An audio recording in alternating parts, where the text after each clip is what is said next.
Renaissance. It's getting bigger. It's great.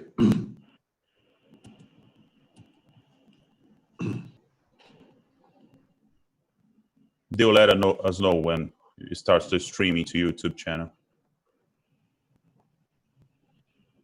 Maybe after we get like the Young Association of CBMA has this 60 seconds of APR.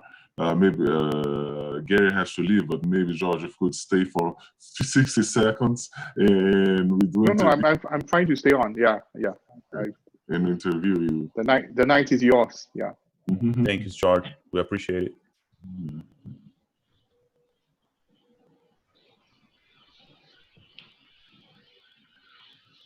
So I'm just gonna introduce you real quick, okay?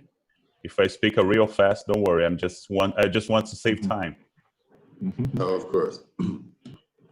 Are you introducing us in English or Portuguese? Everything in English. Okay. Because we might have people from Singapore watching, so. Indeed, or elsewhere.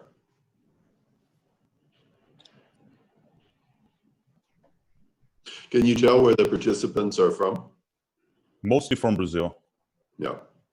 But as we don't have subscriptions, they don't subscribe to watch it, I can really tell where they're from. Yeah. It's free. Oh, Yeah. okay, so it started. Welcome everyone. Good morning. This is an event hosted by SIAC, CBMA, and SINC, the Singapore International Mediation Center, the Singapore International Arbitration Center, and the Brazilian Center for Mediation and Arbitration. I welcome all. Thanks for joining us. I'm just going to make a quick introduction and say a short bio about the speakers today. I know they don't need an introduction, but anyways, it's always good. So this is an event, a webinar hosted by the three institutions which I thank a lot: Gary Bourne, the president of SIAC, and George Lim, the president of SINC, for hosting this event also and for accepting our invitation. And Gustavo Schmidt, the president of CBMA, also is honored to have your presence here in this webinar. And this is the first webinar of the international webinar series of the CBMA. Actually, the second. We did the first one with George about the Singapore Convention last month. So we're going to have a lot more international webinars here. So Gary Bourne is the president of the SIAC Court of Arbitration and chair of International Arbitration Practice Group at Wilmer Cutler Pickering Hale and Dorr LLP, and is one of the world's preeminent authorities on international commercial arbitration and international litigation. George Lin is Senior Counsel Chairman of the Singapore International Mediation Center and serves on SIAC's arbitration panel, was Singapore's mediation consultant to UNCITRAL, which resulted in the adoption of the Singapore Convention on Mediation. Nadia de Araújo is Associate Professor of Private International Law at PUC-Rio, PhD in International Law, USP, Master in Comparative Law at GWU, arbitrator of the Mercosul Permanent Review Court, member of the Brazilian National List of the Permanent Court of Arbitration in The Hague, lawyer and arbitrator. Joaquim Muniz is partner at Trench Rossi and Watanabe, CBMA Arbitration Director, Fellow of the Chartered Institute of Arbitrators, President of the Bar Association of Rio de Janeiro, and Arbitration Committee. And I would say, if you're watching, if you have any papers to submit, we have the Brazilian Journal of Alternative Dispute Resolution, and to submit papers for the fourth number of the journal, you can check our website here, and the submission deadline is on October the 15th. So with no further ado, I'll just pass the word to give the stage to the president of SIAC, Gary Bourne. Gary, thank you for your presence. Thank you, Daniel, and thanks CBMA very much for the opportunity to present this afternoon, I guess in Brazil this morning, and Singapore where George Lim is this evening. Thanks also to George, a good friend whose sister institution, the Singapore International Mediation Center, tag teams or pairs with my own institution, SIAC, the Singapore International Arbitration Center, very frequently. And hopefully during the course of this webinar, George and I can describe in greater detail how SIMC on the one hand, SIAC, SIAC on the other hand, work together in helping businesses all around the world, including Latin America, Brazil, in resolving their disputes efficiently. Perhaps because SIAC historically was perceived as an Asian or Asian and European arbitral institution, I should begin with an introduction for those of you in Brazil. In fact, that historic perception of SIAC as Asian or European is inaccurate. In fact, SIAC's largest user this year very likely will be from the Americas, the United States. The United States was in the last several years one of its largest users, and we've had significant numbers of cases over the years from other parts of the Americas, Latin America in particular. But before I describe our caseload, let me describe us, let me describe SIAC. The Singapore International Arbitration Center, like many arbitral institutions, has three basic internal organs or bodies that are responsible for resolving disputes. The Court of Arbitration, which I am privileged, honored to be the president of, is responsible for overall case administration. Secondly, it is assisted by the registrar and secretariat who handle many of the day-to-day aspects of case administration. The court, which I'm president of, is responsible for more substantial procedural issues such as constitution of the arbitral tribunal, decisions with respect to consolidation, expedited procedure, which I'll mention in a moment, emergency arbitration, which I'll also mention in a moment, and scrutiny of the award. The registrar is responsible for many of the day-to-day aspects of the case administration, including day-to-day correspondence about the costs of the arbitration, filing deadlines, and the like.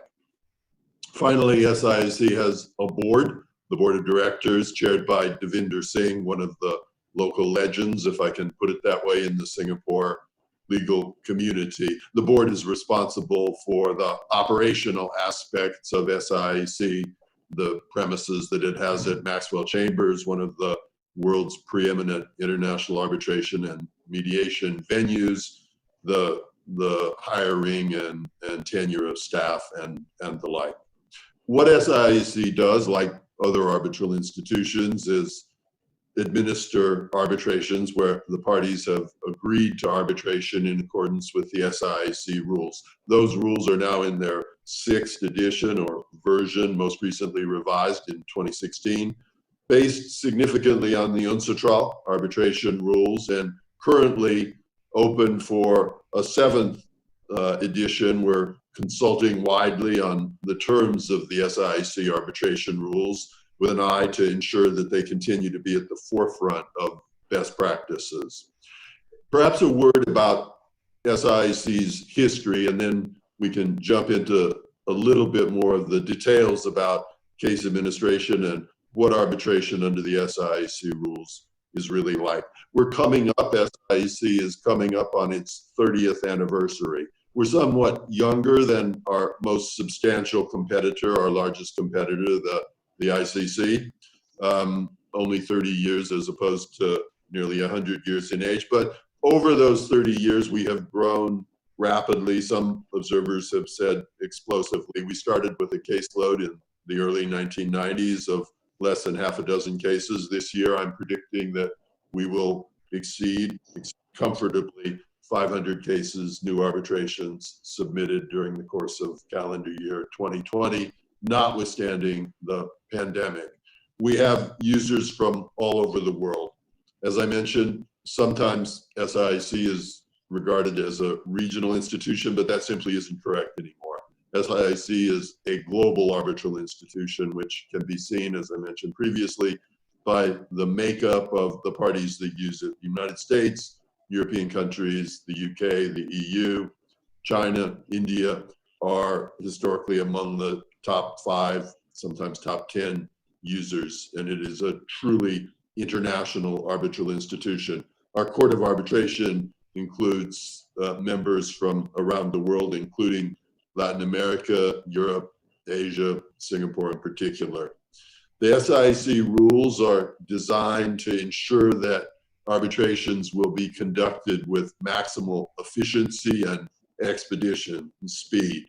We've conducted a time and cost study, and according to that study, we are, by a non-trivial margin, the cheapest and most expeditious arbitral institution, certainly more expeditious than our principal rivals, the ICC and some other European-based arbitral institutions. I think certainly in Asia, SIAC, because of its unquestioned neutrality and objectivity, the integrity of the Singaporean judicial system, the pro-arbitration legislation based on the UNCITRAL model law in Singapore, have all contributed to make Singapore, and as well the SIAC, the premier destination for foreign parties that are conducting business in the region. I'd like to touch just on a few aspects of the SIAC rules, which differ to some extent from the UNCITRAL arbitration rules, with which I'm sure you're all familiar. These aspects are all focused particularly on expedition and efficiency of the arbitral process. One of the aspects, which we'll come back to in the course of this webinar, of course, is the Arb-Med-Arb procedure, where we team in a very explicit and carefully designed fashion with George's institution, SIMC. And as I say, we'll come back to that. Before we do, though, let me mention a couple other aspects of the rules. First, we were among the first institutions, SIAC was among the first institutions to introduce emergency arbitration, where when a party is filing a request for arbitration, it can also request appointment of an emergency arbitrator who, according to current SIAC registrar practice, will be appointed in the space of a calendar day and typically will make a ruling within the space of a week, sometimes even quicker. I should emphasize that this has continued. The use of emergency arbitration, like SIAC arbitration, has continued notwithstanding the pandemic. We have Zoom emergency arbitration hearings literally every week. They have been more frequent rather than less frequent during the pandemic. But emergency arbitration allows for an emergency arbitrator to be appointed to grant urgent interim relief if necessary in order to preserve the status quo or otherwise prevent irreparable harm from happening while the arbitral tribunal is constituted and the arbitration can go forward. Parties are not required to use emergency arbitration. They can opt out, or even if they haven't, choose not to use it, but it's there should their legal advisors wish to use it. We also introduced the expedited procedure mechanism under the SIAC rules. That procedure provides that in smaller value cases of less than around $4.5 million US, the SIAC president, myself, has the discretion to, if the case is not complicated, order that expedited procedures be used and that the arbitration be conducted in a period of no greater than 6 months by a sole arbitrator. Parties, again, are free, recognizing the importance of party autonomy, to contract out of the expedited procedure mechanism, but if they don't, it will be available to expeditiously resolve small value cases. Obviously, some cases, even if small in value, may nonetheless be complicated or may nonetheless require longer than 6 months to decide. The president in those circumstances will not fast track or expedite the dispute. And in addition, once appointed, the arbitral tribunal also has the discretion to conclude that although the case was expedited, it shouldn't in fact go forward as quickly as the expedited procedure would ordinarily require, and they can apply to unexpedite the case and have it proceed under the ordinary SIAC rules, which typically result in an award more likely in 12 or 13 months than 5 or 6 months under the expedited procedure. That unexpedited mechanism, escape valve, if you can put it that way, designed to ensure that the parties have an opportunity to be heard, isn't necessarily invoked frequently, but it's available in the event that a case that looks like it's simple just because it has a small value turns out actually to be quite complicated.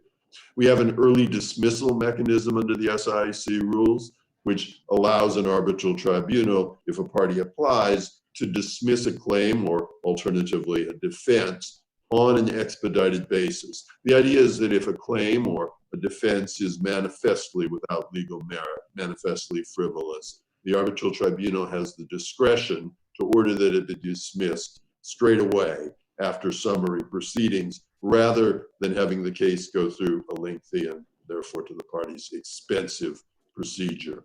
Finally, SIAC also has a series of rules concerning consolidation, intervention, and joinder of parties. These are among the most liberal consolidation rules that exist, and we have the authority both at the court and the arbitral tribunal level to consolidate related arbitrations under the SIAC rules.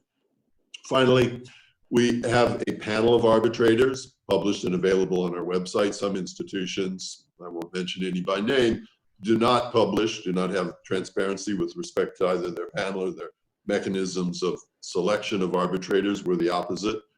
We think it's important that the arbitrators that are available for appointment be publicly available and scrutinized, and we devote care to our process. We're continually looking to expand the geographical, legal, and other diversity of our panel, and I therefore encourage all of you, whether in Brazil or elsewhere, whether young or less young in your career, to apply to us. There's an application mechanism on our website whereby we can augment the already fairly impressive panel of arbitrators that we have. We devote special care and attention to ensuring that the arbitrators that we select, that we appoint in cases, are properly suited to the parties disputant.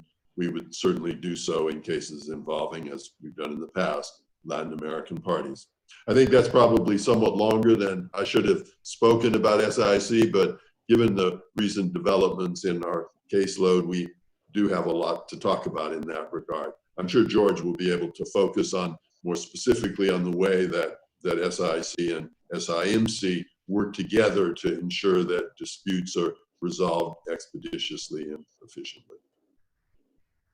Thanks a lot, Gary. I'm sure we have a lot to learn from SIAC experience and SINC experience, and from the Singapore experience, which is really on the cutting edge of arbitration, of the ADR, actually, including the laws that you have there in Singapore. And I think it's the only law in arbitration that has the emergency arbitrator on it. So it's really peculiar because, you know, it helps to execute the arbitration sentence award abroad, the emergency arbitration order, actually. So thanks a lot, Gary. It was really good to learn from you. And I just on a quick note, I would like to thank also Jair Gevar, our Director of International Academic Affairs, who helped outline this whole event and who brought SINC and SIAC together. And this is an honor for us. Thank you, Jair. I know you're watching there. You are a great friend and a great professional. I admire you a lot. Now, George, it's on you. Thank you, Daniel. Bon dia. And thank you, CBMA, for inviting me to be on this panel. It is a great privilege. I was on an earlier panel on the Singapore Convention on Mediation, and it was really fun. I'm sitting here, it's 8 p.m. here in Singapore. It's morning for you in Brazil. But I'm looking at Daniel's backdrop with the sugar loaf and the Christ the Redeemer. And I'm so envious because I was planning to visit Brazil early this year. True story. But because of COVID, you know, all travel plans gone.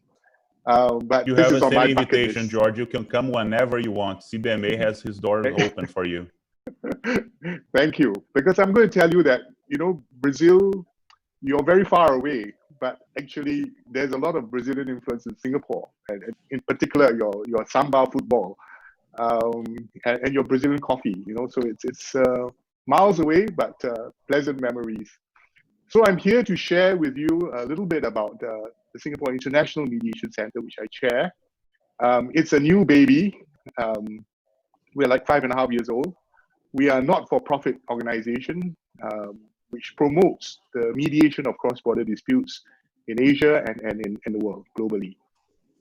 We are very proud of our panel. We have a small panel of mediators, 70 of them from 14 countries. And we've actually handpicked we tried to get the best mediators from around the world. For those of you in the mediation world, if you know the name William Ury, the author of Getting to Yes, well, he's on our panel. So that's the kind of caliber that we want. But as Gary mentioned, we work very closely with SIAC or SIAC because we are actually sister companies. We're just next door to each other. And we work very closely on an Arb-Med-Arb protocol, which I will explain a bit more. But in Singapore, you know, we are so small, but there's no other way. You just have to work together. Okay, so I wanted to share with you some slides which I prepared. And Daniel, you'd be great if you could help me with the slides, just a couple of slides. But to begin with the first slide, which is not this. Yes, okay, can we move on to the next slide? Yeah. Yeah, this is the Queen Mary's survey results on ADR, and it's a 2018 survey. Okay, and some of you will be familiar with it, but it asks the respondents on their preferred method of resolving cross-border disputes. Okay, so take a little while just to adjust to the charts. I hope you can see the different colors. But you will see there the blue are private practitioners, the light gray are arbitrators, and then the black columns represent the in-house counsel. Okay, you've got that now, orientate yourself to that. So you've got, we just want to touch on the two main columns. You see on the left, international arbitration together with ADR, which is a hybrid process. And then the one in the center is international arbitration as a standalone mechanism. So they surveyed lawyers, arbitrators, in-house counsel. And if you just look at the center, the three columns in the center, okay,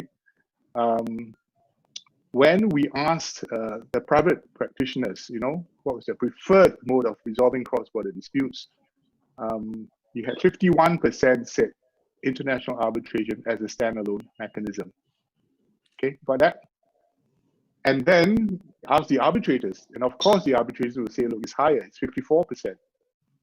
But when we ask the in-house counsel who represent companies and businesses, it said 32%. So you can see the difference, and this is 2018, all right? And then when they ask the respondents, what about international arbitration together with ADR, which probably means mediation or mutual evaluation, okay? Look at the results. On the left, you see, I'm looking at the three columns on the left. The blue column represents the views of the private practitioners at 46%, okay, hybrid processes. And then the light gray, 43%. And when you ask the in-house counsel, they said 60%, quite a big difference. Okay, so just pause there for a moment and just think about this, because, you know, sometimes we lawyers, arbitrators, we think we know what the market wants, but it may not reflect exactly. And for me, the best measure are the views of the in-house counsel, because they are telling us that they actually prefer hybrid ADR processes. So this is what's happening on the ground. This is at the demand level. You see that the trend is moving. And I think you ask practitioners, arbitrators as well as mediators all around the world, they will tell you this is the trend. The trend is towards the usage of hybrid processes. Because clients or companies, if I could be frank, they just want to solve their problem, okay? Whichever method you use, as long as you could help them solve the problem in the quickest way, in the most cost-effective way, that is the goal. Okay, so that's the first point I'd like to make, that on the ground, we already see this shift globally.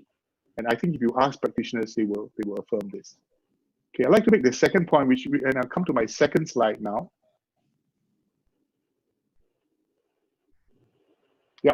Okay. This is a map of the world showing the growth of mediation centers all over the world. Okay, there are more probably. Okay, but just take a quick look. Gary used the word explosive. I say this word describes what's happening in mediation. When I went to India in February, they told me it's unstoppable, the growth of mediation, and it's reflected by the centers that have grown. You will see in your part of the world, I put CBMA there because you are now interested in mediation, and I think you do have some cases. But in North America, AAA, ICDR, GEMS, ADRIC in Canada. But in Asia, you will see the growth is really phenomenal in Asia. And I can tell you from experience, because we've been working the ground in China, India, Japan, Korea. There is so much interest. Okay, then 5 years ago when we went there, people said, "What's mediation?" We were knocking doors and we were making cold calls. But now people are so interested. Okay, I was on a webinar with an Indian judge, senior Indian lawyers, mediators.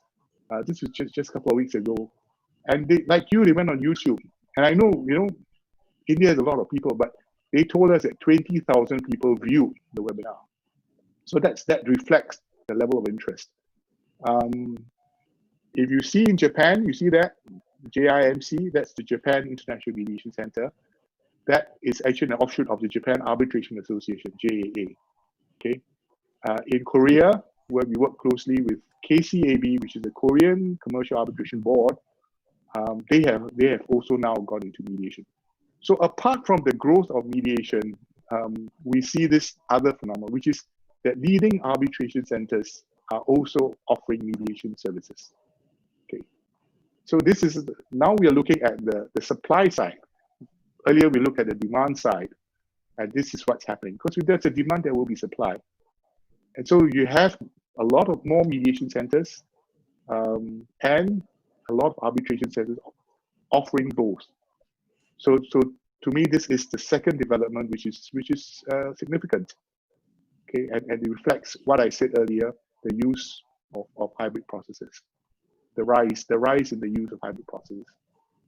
Okay, third point I'd like to make, and Daniel, could you help me with the next slide?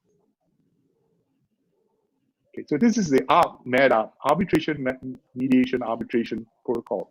I call it an AMA protocol, which Gary referred to just now. And it's an SIAC, SIMC protocol. Okay, so we started this 5.5 years ago, before we had the Singapore Convention, before even Unsutral had the discussions on the Singapore Convention on Mediation.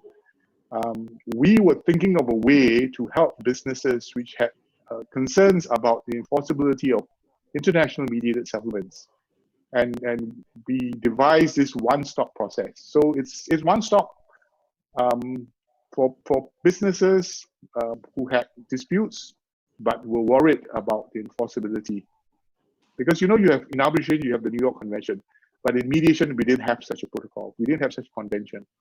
So we started this, and let me just explain the process a little bit more, and you can ask more questions later. But if you are concerned, you have a dispute and you're concerned, it's a cross-border dispute, concerned about enforceability, then come to SIAC, okay, file your case with the Singapore International Arbitration Center as an arbitral dispute. The SIAC then appoints a tribunal, okay, and initial papers are filed, okay. Once that's done, there is an automatic stay. There's a window period of 8 weeks for the matter to be mediated. So the tribunal will then order a stay of the arbitration, and then the file comes over to us, the Singapore International Mediation Center. Okay, and we will appoint a mediator or mediators, depending on what the parties want, who are separate from the tribunal or the arbitrator who was earlier appointed. So we believe that it should be different people, because it's hard to find people with the same skill sets. So it's probably better to have different persons. And also, I think for those of you who are mediators, when you mediate, people disclose confidential information to you. And if they know that if the matter doesn't settle and you're going to judge them, you're going to decide their case, they may not be so willing to disclose everything to you. They're not going to tell you their weak points, for example, or their bottom lines. So we believe that it should be separate, and this is how we've done it. So the case comes to SIAC, we have a window period so that people don't abuse the process and use it as a delaying tactic. We've got 8 weeks to get the mediation going. We organize that. If in the course of that mediation, parties come to a settlement, then that settlement agreement, okay, the file goes back to SIAC. That settlement agreement can be converted into an arbitral award with the arbitral tribunal, okay? And then it becomes enforceable all over the world or in 164 countries under the New York Convention. Okay, so that's how we've tried to help people, parties who are concerned about the issue of enforceability. And of course, if the matter is not resolved at mediation, it still goes back to SIAC for arbitration in the usual manner. So the parties will get an outcome one way or the other. There is finality. So this has proved to be very effective and very popular. In fact, 20% of our cases are Arb-Med-Arb cases. And I think roughly 75 to 80% success rate at mediation. And those that are not resolved go for arbitration. So this was something we thought of. I think there are probably other parties, other institutions using this, but we would like to think that at that time we were one of the few or in the world who are offering this service. But it is proved to be it's gained a lot of traction. Okay, and this is of course before the Singapore Convention on mediation, before Untitled began their discussions on that. We had a webinar on that. So, but if you have questions, you can ask me later. But in a nutshell, the mediation world never had the equivalent of the New York Convention. Okay, and we always felt we were the poorer cousins for that. So 5 years ago, Untitled formed a working group number 2 at the UN to consider whether or not such a convention was possible. There were 50 countries who formed the working group. Singapore was elected to chair that group. I was fortunate, I was part of the Singapore delegation. So over the course of 3 to 4 years, we had meetings in New York and Vienna to try and work out a convention, okay? And that was successful. It was such a relief because it was not an easy process to get people from different jurisdictions to agree on something. And the UN works by consensus. It's not a question of majority voting. So everybody has to be heard. But we came to a consensus. That was in January 2018. It went through the process. December 2018, the UN approved it. Singapore was asked to host the signing ceremony, which was held on 7th of August last year. And we had 46 countries which signed the convention on the first day, which for the UN, that was a record. Okay, and those countries included the US, China, and India, more than half the world's population.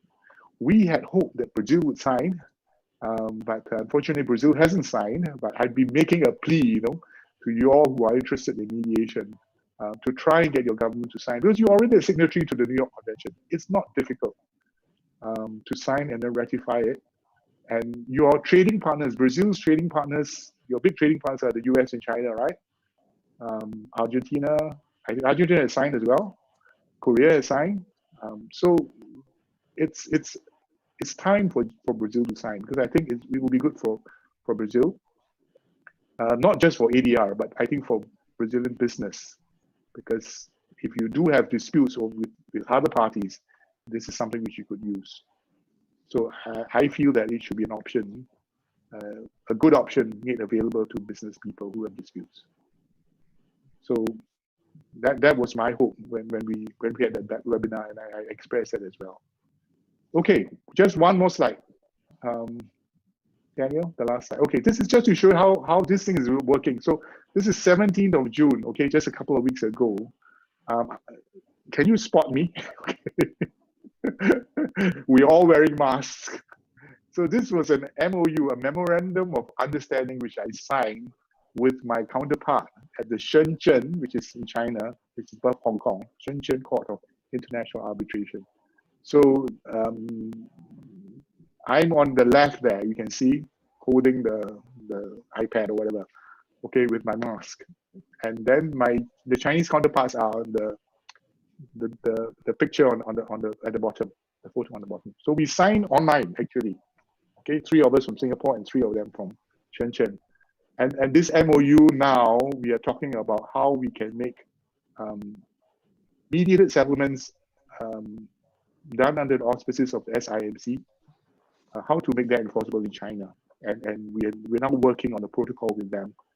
So this again is the use of hybrid processes, okay? A Med-Arb service or an Arb-Med-Arb service. And this will support business ventures, business initiatives.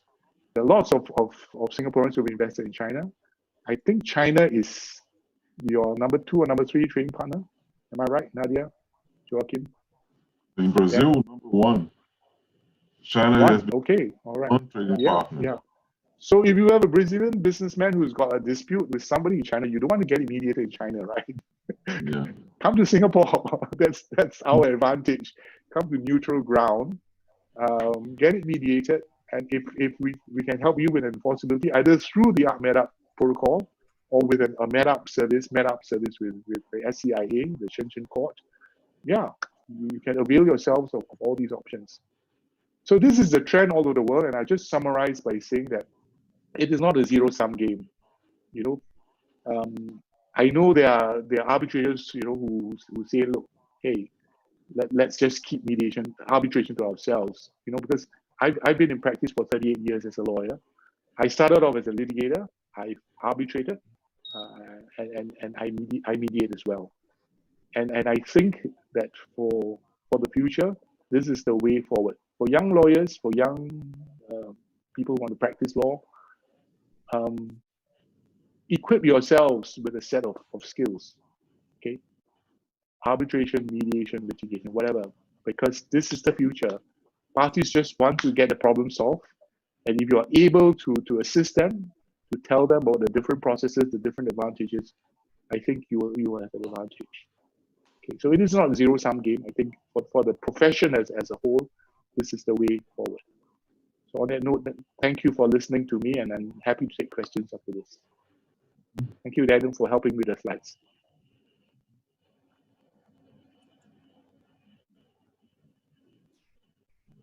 So now we know Gary is on a tight schedule. So Nadia and Joaquin, of course, ladies first.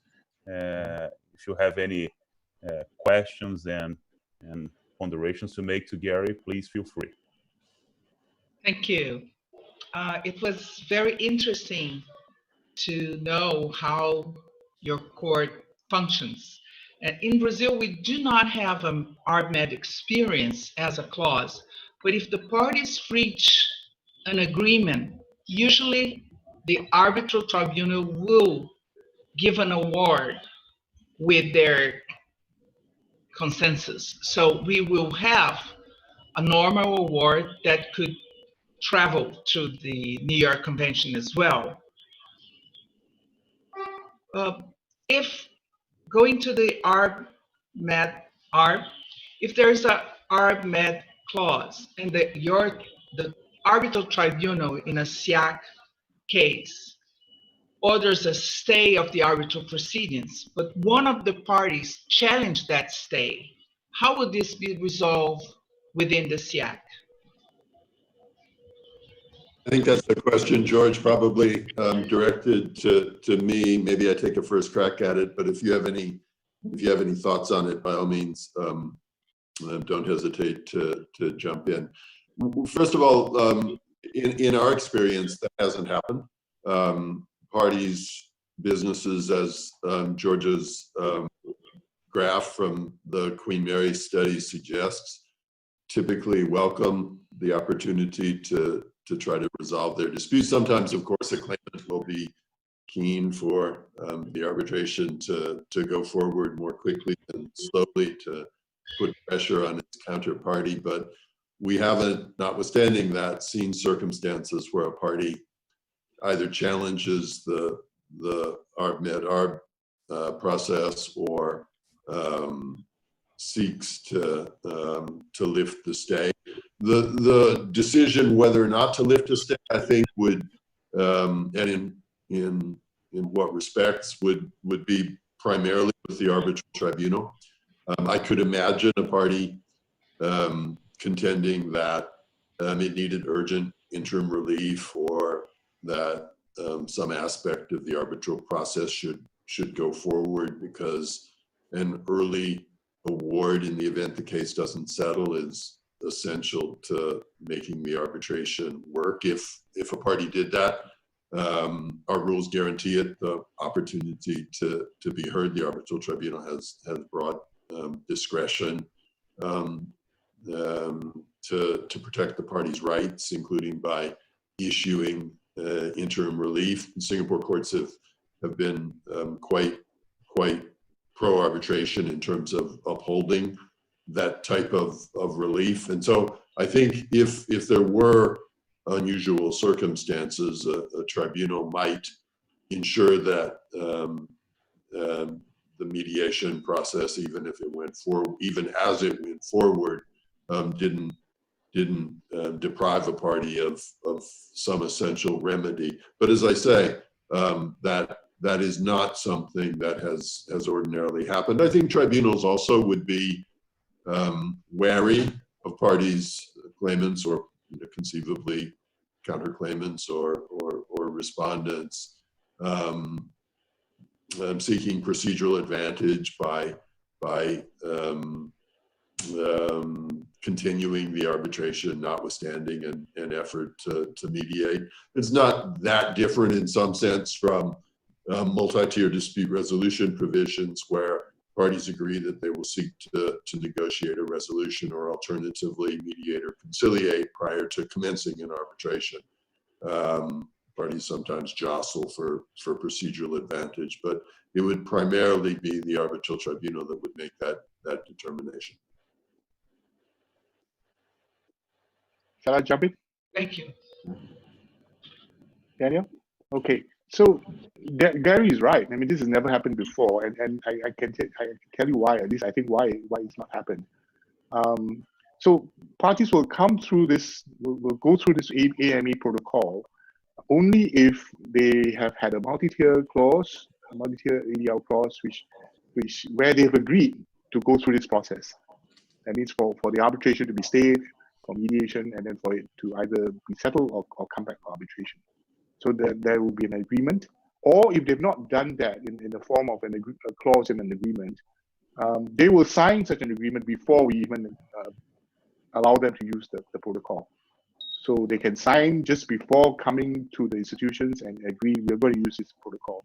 So by agreement, I think it would be very difficult for one party to later on say, hey, I'm going to object to a stay. The other reason, of course, is that there's very little advantage to objecting to a stay, because it's only an 8-week period where the matter is stayed. So there's not much time lost. And I think if you really don't want to go through the mediation, you just go, I suppose you just go through the motion, right? Go through the mediation, don't settle, and then just go for your arbitration. That's probably quicker than mounting a challenge and getting fought. But either at the tribunal stage or at the court stage, it probably take longer.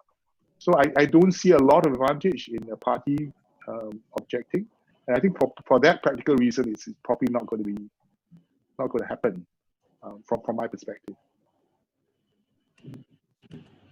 Hope that explains. Gary, agree? Gary? I do agree. I think yeah. Although claimants sometimes may want to maximize pressure, or in unusual cases, a party might want interim relief. I think, as George says, 8 weeks ordinarily is not a terribly long time, and if you persuade the tribunal, and we made it a one-stop. We made it a one-stop process. So administratively, it's all done behind the scenes. You pay one fee, we do everything for you. You don't have to go institution hopping. So it's very simple and very easy. That's how Singapore tries to sell its services. We try to make it easy for the parties. Yeah. Okay, I have one question about the. First, it's an honor to be here with you, like both immense figures of arbitration and mediation and I'm glad to see SIAC and SIMC working so well during this crisis. So the question that I have first to Gary and then to George, it's how did the COVID-19 affected the development of arbitrations? Because first, in my experience, I expected things to slow down, but in my cases are quite the opposite. Like we're having more work because we have more disputes, and the parties changed from paper submissions to online submissions very quickly. They are handling very well virtual hearings. I think the main point that we have are impecunious parties, like parties cannot bear the cost of arbitration and mediation. So I want to hear the experience of Gary and George, especially whether this crisis is increasing the amount of mediations as a way to quickly solve, or it's all the way down, people don't have money to settle. Let me try that first, and then George can address mediation. My expectation was exactly in line with yours, and I think many others in the field were exactly of the same mindset that we were, namely that the pandemic would put a damper on arbitrations, litigations as well, that there would be fewer disputes, less litigation and arbitration. And our experience, again, I think like yours at SIAC, also in my own practice as counsel, has been very much the opposite. SIAC is on track this year to record by a substantial margin its largest caseload ever.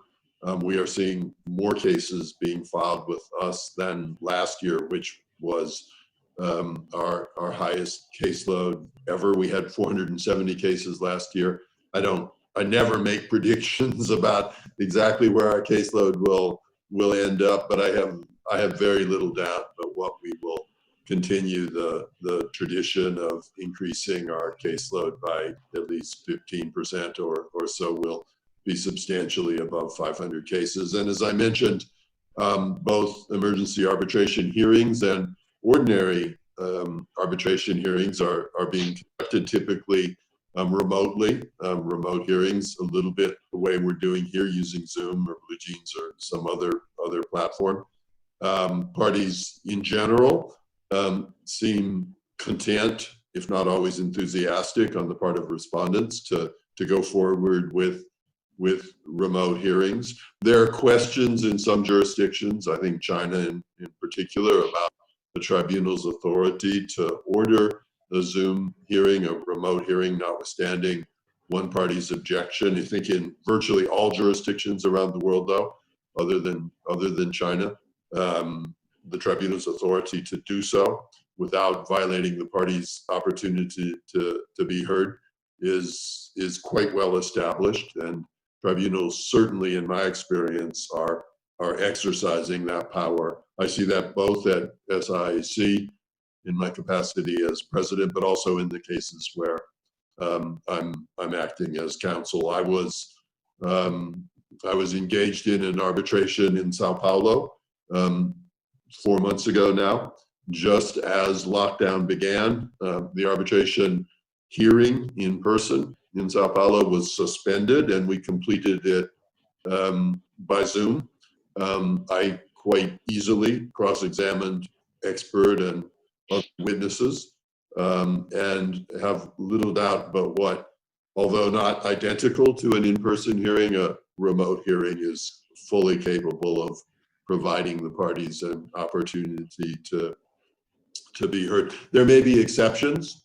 There may be cases where, because of time zones, because of the need to have live in-person testimony, one should hesitate at conducting a purely virtual or remote hearing. But I think those cases are very much the exceptions. And in my experience, again, both as counsel and from an institutional perspective, arbitral tribunals and parties for that matter are reaching the same conclusion.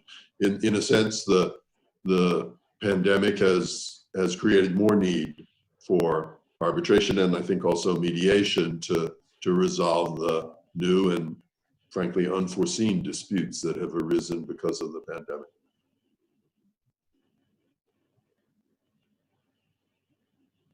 So, Joachim, I think you're right. There are going to be more disputes because of COVID-19, and we are experiencing that. So there's no let up in terms of caseload. I think the big change now is that a lot of more cases are being done online. So we're all being forced to learn new skills. I think there was online mediation before, but the pace has quickened, and people are all picking up the skills. And online mediations are being done, and actually you find that it's probably cheaper and quicker for the parties because you don't have to travel. You save the cost of first air tickets, air tickets, and people can do it from the comfort of their homes. So we are experiencing that, and we are adapting to it. I can tell you, like, today's Monday right here. Wednesday, I'm doing a case, mediating a case, and it involves a party. Some of the parties are in Singapore, another party is in Korea. So we are going to do partial physical and partial online, because Singapore now we allow physical mediations. When we had our lockdown for 2 months in April and May, we could not do that, but now we can do that. And we just received a case. It's a case involving 6 parties from 3 continents, different countries, and we're going to do it online. Okay, it's going to be challenging, but that's the way the world is going. And we find that I think more and more people will find that, perhaps you should try and mediate the case. And in arbitration, I mean, Gary has told you, there's no let up, because in Singapore, arbitrations, people are doing it online. People are cross-examining witnesses online, and it's just different skills which are being picked up. So I think the world has changed, but people will adapt. And we find that we will do both physical as well as online cases. For SIMC, one of the things we've done during this COVID period is, as a service to the community, because we know that a lot of people are in trouble not because they breached willful breach but because of the situation. Okay, so we're actually offering a special service up to the end of the year, where our mediators all take a cut. The center takes a cut, and we offer to mediate, cases on that basis. And that's something which I've told people from different countries that maybe you want to consider that, because it's to help the community get out of this awful situation. And I think it resonates with some people. That for those of us in the dispute resolution world, we are actually trying to help parties get over this so that they can move on with their work, with their businesses. Maybe something which Brazil can consider, because I know there are many challenges in terms of COVID in Brazil, and I'm really sorry about that, and I really hope you can get through this. I think you will, but this is a time for us really to get together and collaborate.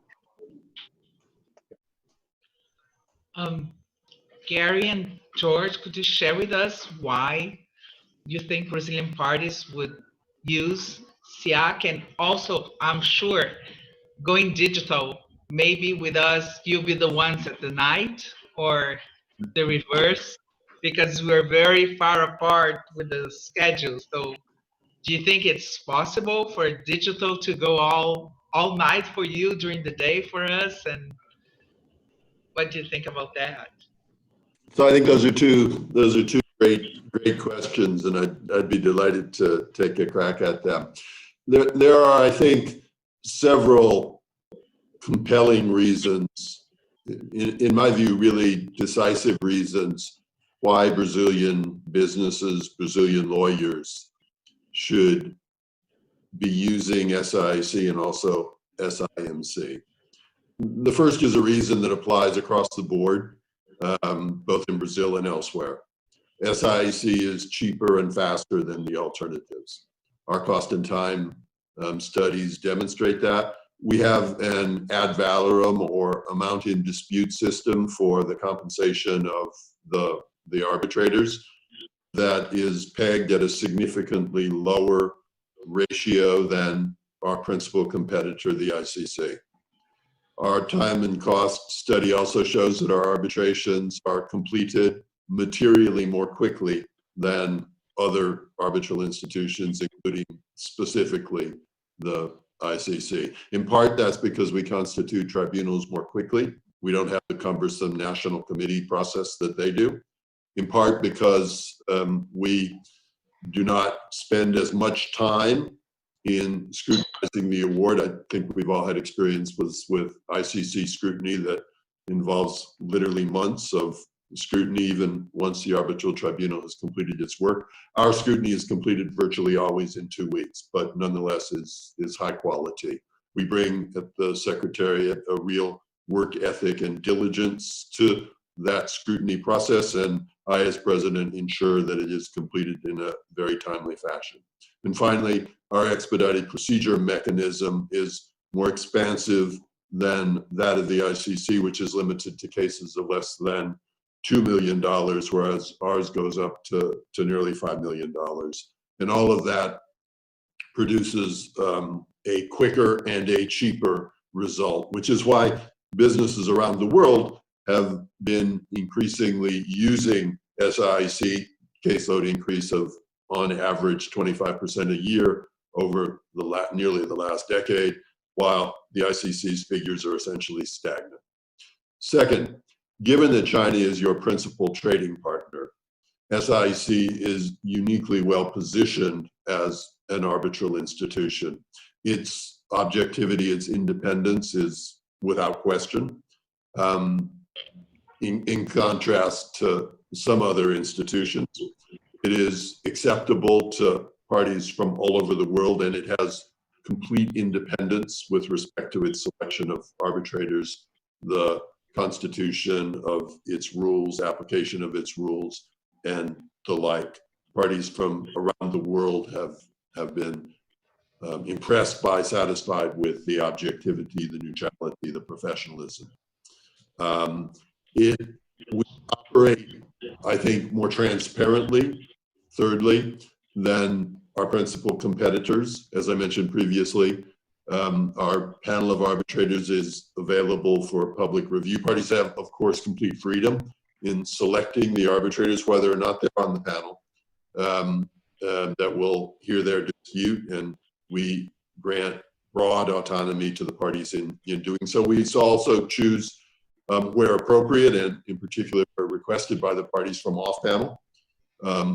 We are continually in the process of expanding and augmenting the diversity of our panel, and as we expand in the Americas, either in the coming year or in future years, we will be expanding the diversity and range of those on our panel. I think for all those reasons, SIAC is a uniquely good choice, decisively the best choice in my view, although obviously I have a little bit of predisposition there for parties, whether they're doing business with Chinese or other Asian companies. And I think the same holds true for Brazil's other major trading partners, in particular the United States. SIAC is uniquely objective as well in that regard, and I would suggest a preferable choice to most European-based institutions.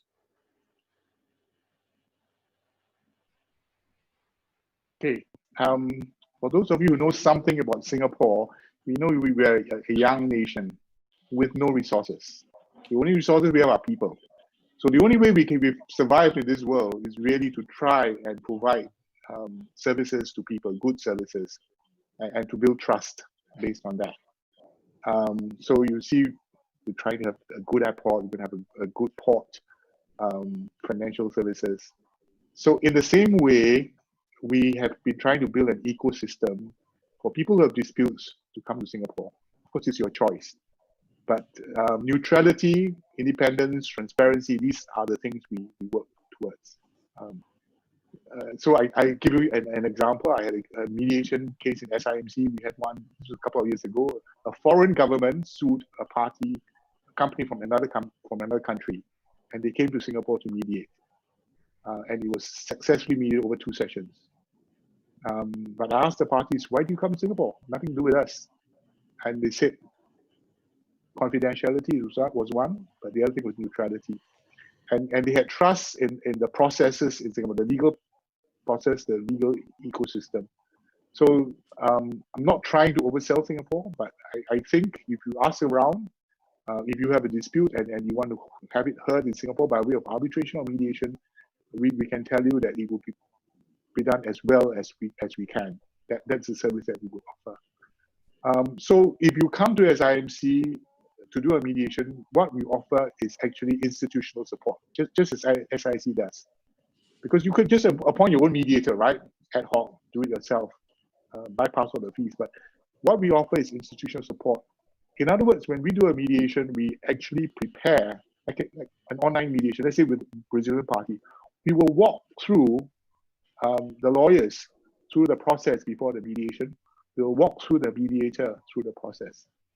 And for our mediations, even though we reduce our rates, I promise every party, we will have a staff member, okay, who understands the mediation process to be present at the mediation, if you agree, who will handle all the technical aspects of the mediation. So, you know, like Zoom, you've got breakout rooms, right? Because in mediations, we have private sessions. So my staff member will do everything. We'll move the parties around, we'll ensure there's confidentiality, we'll ensure that there's nobody's recording the matter, is confidential. So we walk through the parties and we offer that support. And if there's going to be an agreement, we'll make sure that it's done properly signed, it's done. So that is the service that we can offer. And if you have a mediated settlement done in Singapore under the Singapore International Mediation Center, and supposing you want to go to China to enforce it, I think it will hold, because the Chinese also know of our reputation, and there are lots of engagement with Chinese parties and the authorities, and they know that we will provide that support for that process. So hopefully, you know, people can consider and decide. But that's what we will offer. George, let me give you to the audience my testimony. Like, I've been twice to Singapore and I was quite impressed. And I read there was a big international law firm that thinking about moving headquarters to a most cosmopolitan place.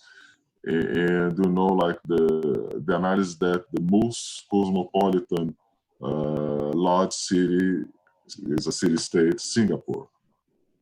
It's better than London, New York, Paris, Shanghai. It's extremely neutral. It's a place where you have excellent education, very skilled workforce. Most people are foreigner workers, so everyone is somehow at home because it embraces, and the weather is great. So. And we see that in other areas like financial service. The future of those big cities are becoming service cities, and I'm sure that Singapore is in the forefront for Asia. So the place should be in Asia, and this center is the center of Asia, like China, Japan, even India, and you're close to all those countries. And one interesting aspect of Singapore is that it's close both to China and to India. At least some of my clients that mostly do business in India have headquarters in Singapore. So it's a place well positioned for the two largest populations in the world.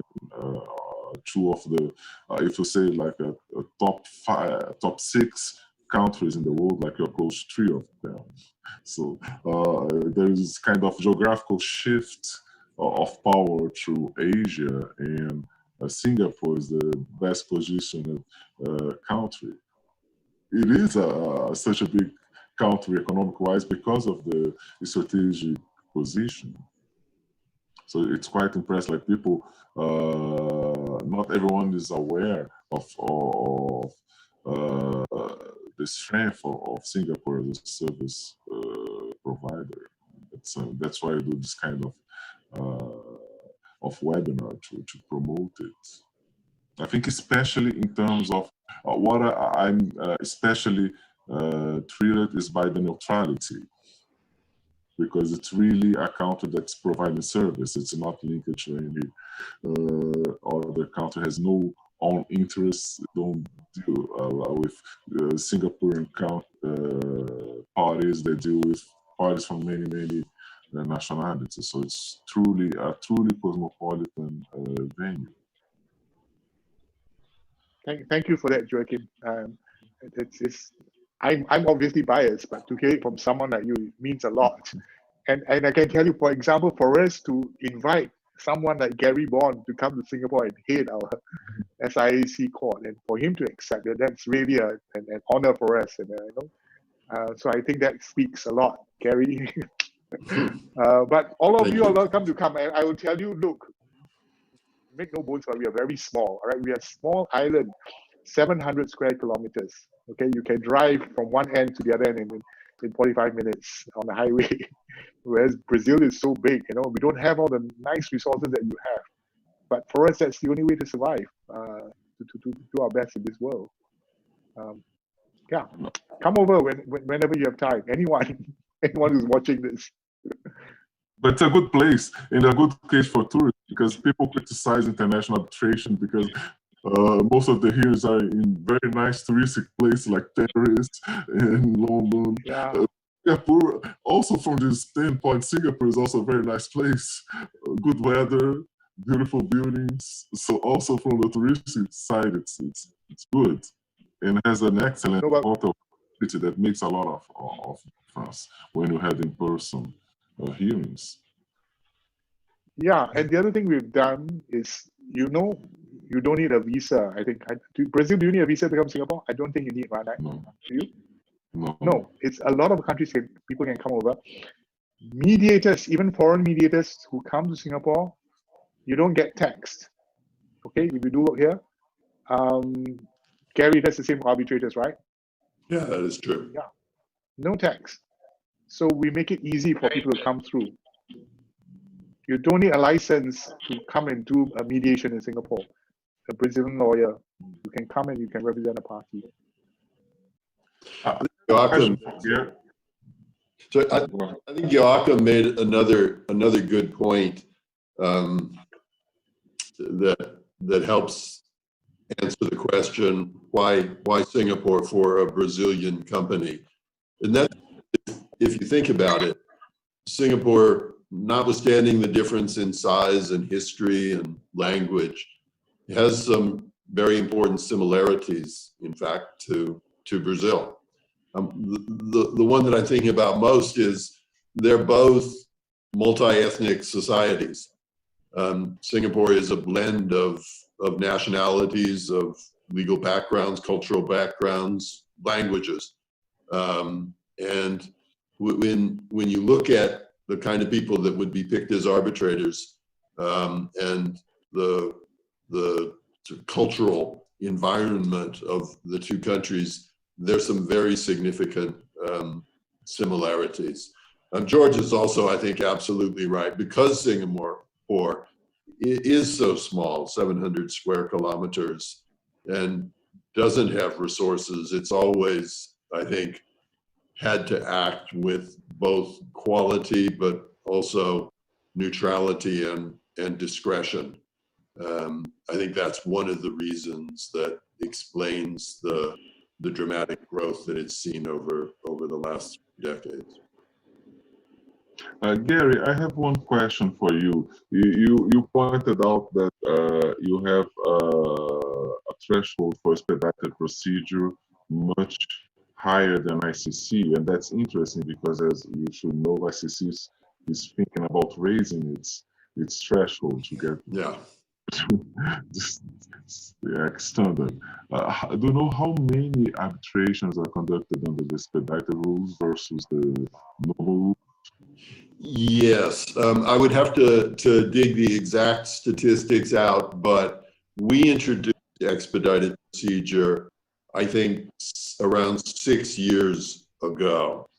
And we had it for several years before the ICC adopted a similar provision. You rightly point out that they are considering increasing their threshold. We consulted quite extensively in connection with our 2016 rules as to whether businesses thought our threshold at the time, I think it was around $3 million US, was just right, a little too low or a little too high. The overwhelming response, particularly from in-house counsel from businesses, was that they would like more expedited procedures, not less. We get expedited procedure requests. We get around, from memory, around 75 a year, out of a total caseload of, as I mentioned previously, between 450 and 500. We grant a significant number of those. We don't grant them all. We grant, again, from memory, around 2/3 of them, which, if you do the math, then ends up with more or less 50 or so expedited arbitrations a year. It varies, obviously, from year to year, but a significant number of cases are expedited, which, when you think about it, can be very important for the parties. When you expedite a case under the SIAC rules, you're almost certain to get a final award within 6 months of constitution of the tribunal, and we ordinarily constitute tribunal in a matter of weeks. That is, when you compare it to other institutions, also, of course, to national courts, extremely expeditious dispute resolution. Sometimes I worry, being completely frank about it, is that too fast? And we try to exercise considerable care in deciding which cases to expedite and which not. Both parties are, of course, permitted to make submissions on whether the case should be expedited or not. In a substantial number of cases, and this may be surprising, parties are actually agreed. Both parties agree that the case should, or alternatively shouldn't be expedited. We only expedite at the request of one party. And as I mentioned, in a number of cases, the respondent, in fact, will agree to expedition. Where the parties are not in agreement, we nonetheless have the authority to expedite, both in, as I mentioned, cases below the roughly $4.5 million US threshold, also in cases of what we call exceptional urgency.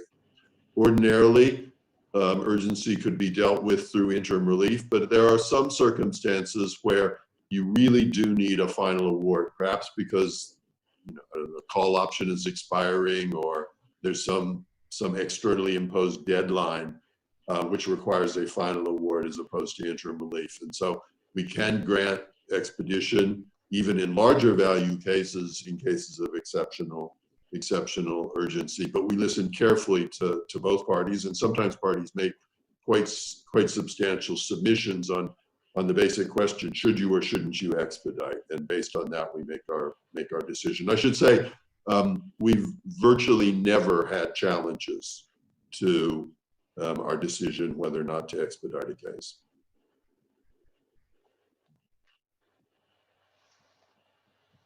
Just before George, Gary, we know you are on a tight schedule, so whenever you wanna, you need actually to go, just feel free. But beforehand, we thank you a lot for what you said here and for representing SIAC so well in the world. And thank you, Joaquin, for inviting him and putting us together.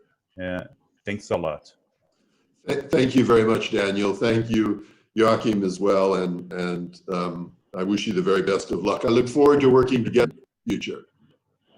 Thank you. Thanks, Gary. Can I say something about the Singapore Convention? Yes.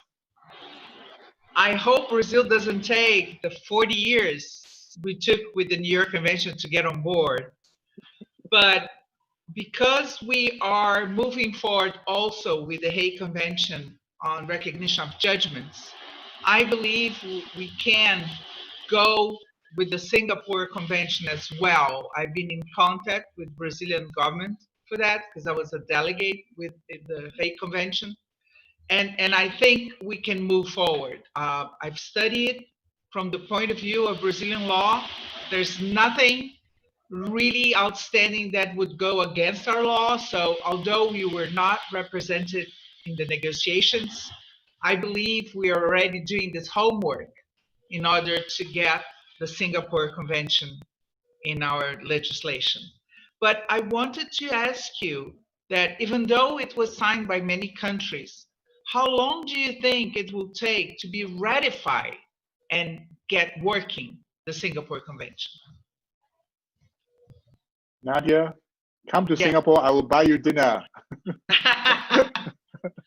Well, as long Okay. as soon as I can travel, you know. Daniel and Joachim too. Yeah.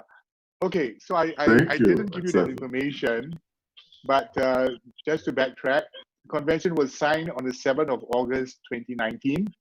46 countries signed. Okay.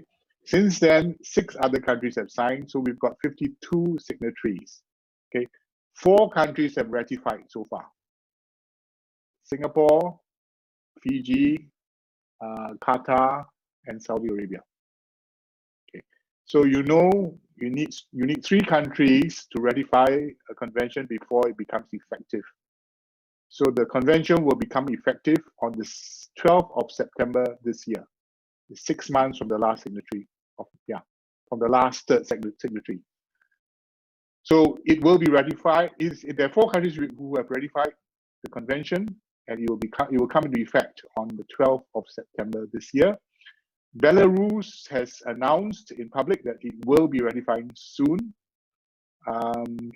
We know there are a few other countries, some larger ones, who have indicated that they will be ready to ratify very soon.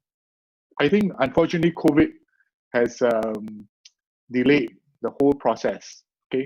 Because, for most governments, that's the only preoccupation now, just to handle COVID. So it's a question of getting it on the national agenda.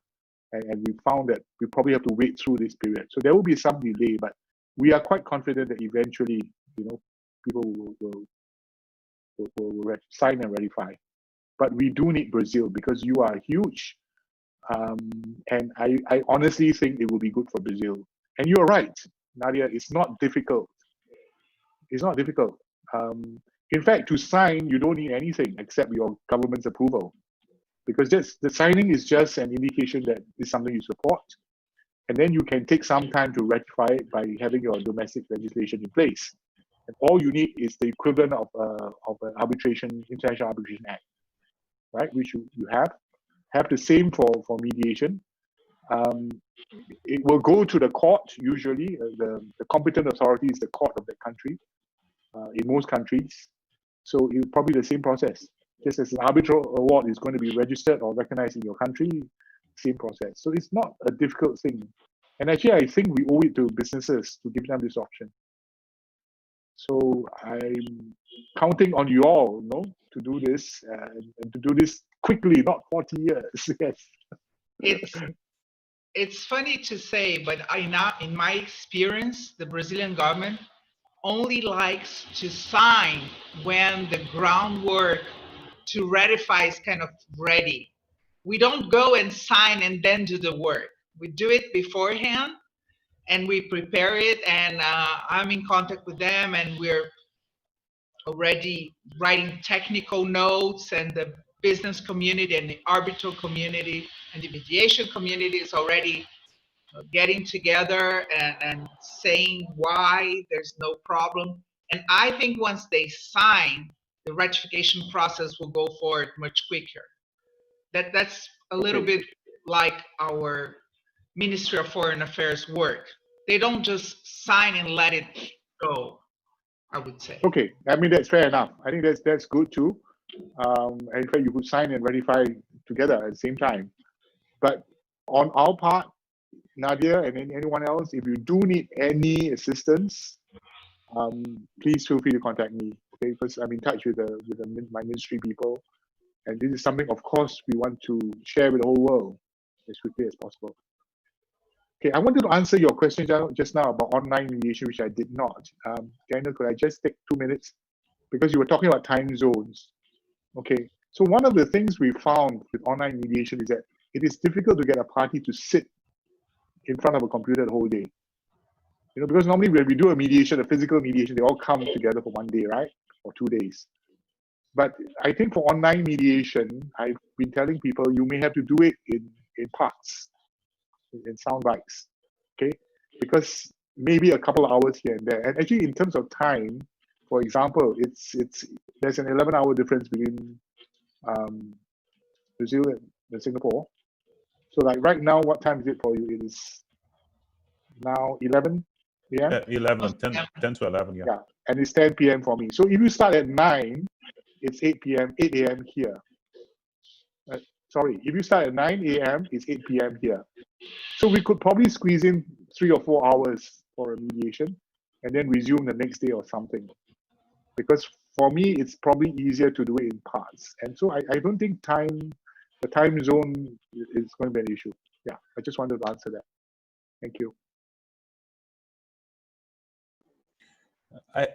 Do you guys have any more questions? I have one question from the public, from the audience. Actually, it's from Paul Mason, a legendary mediator from the US, and he also speaks Portuguese. He's married to Nazaré, another legendary mediator. So he made a question about the Arb-Med-Arb process, the EMA protocol. He asked, when the Singapore Convention gets ratified by a large number of countries, will this do away with the need for an Arb-Med-Arb process? Because you know the Singapore Convention has 4 ratified countries. The last time I checked, the New York Convention had 172 ratified participants. So do you think when the Singapore Convention gets the 172, this number or something like it, that the Arb-Med-Arb will lose its effect?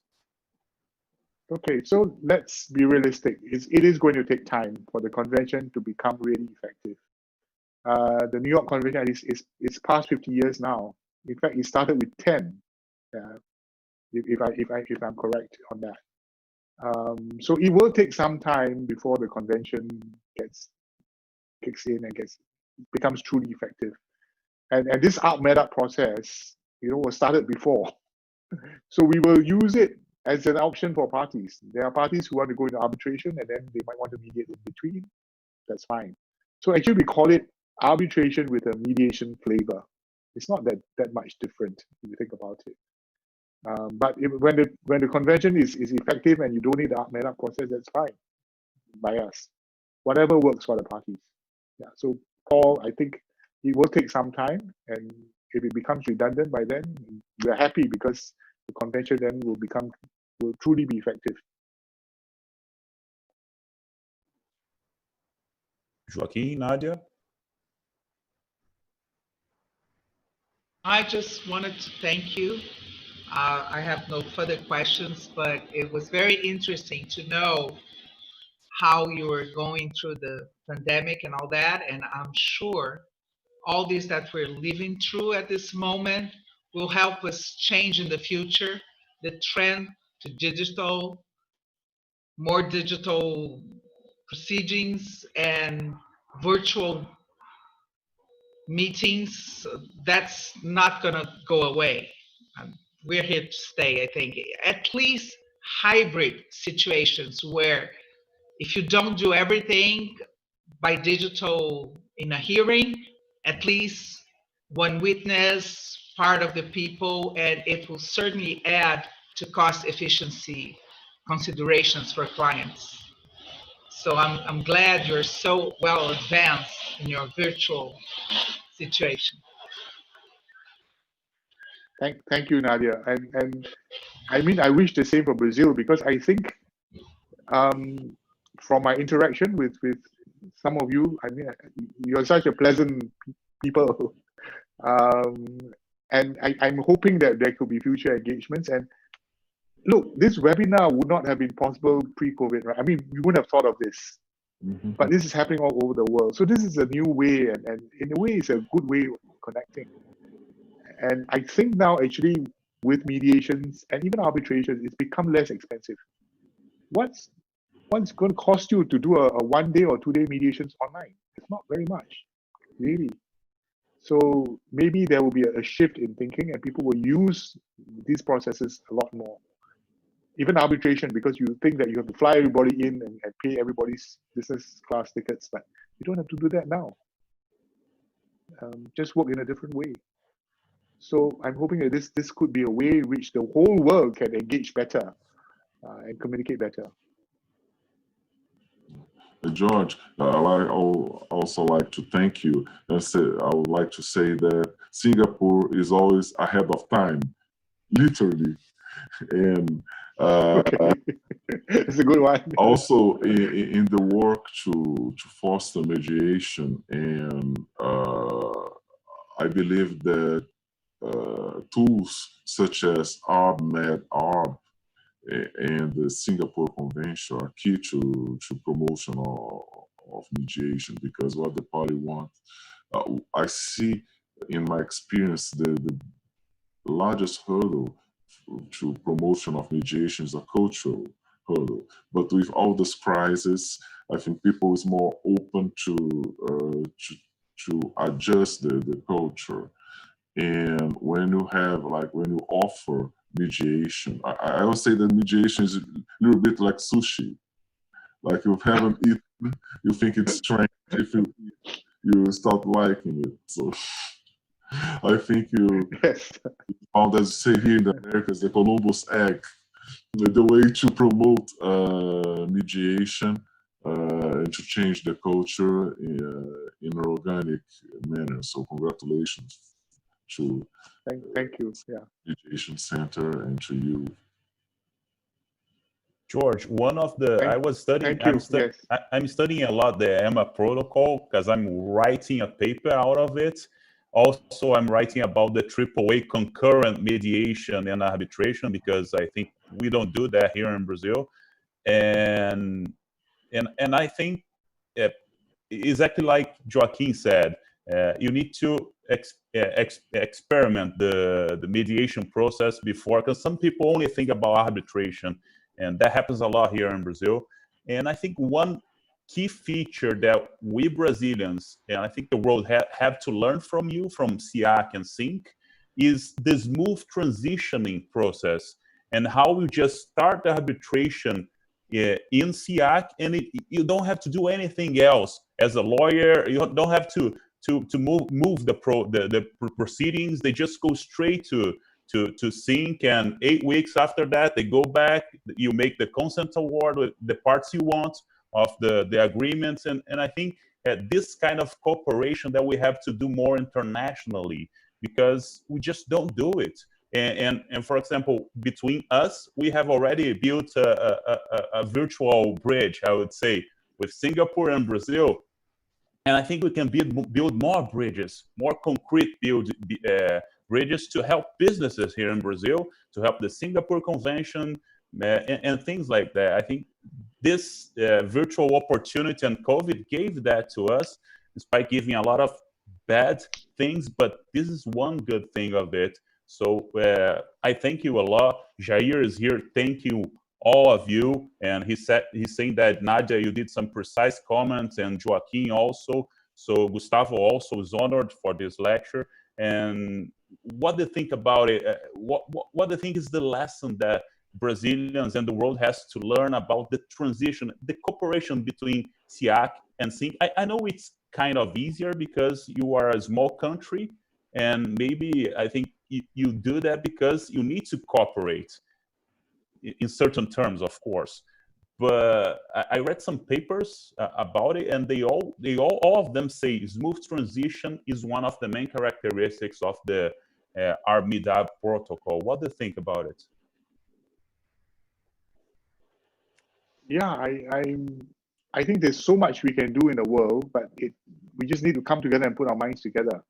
So for those of you who are leaders in dispute resolution in Brazil, I think it'd be fantastic if you can somehow bring the leaders together and think for Brazil for the future, what's best for your people, what's best in terms of the dispute resolution ecosystem.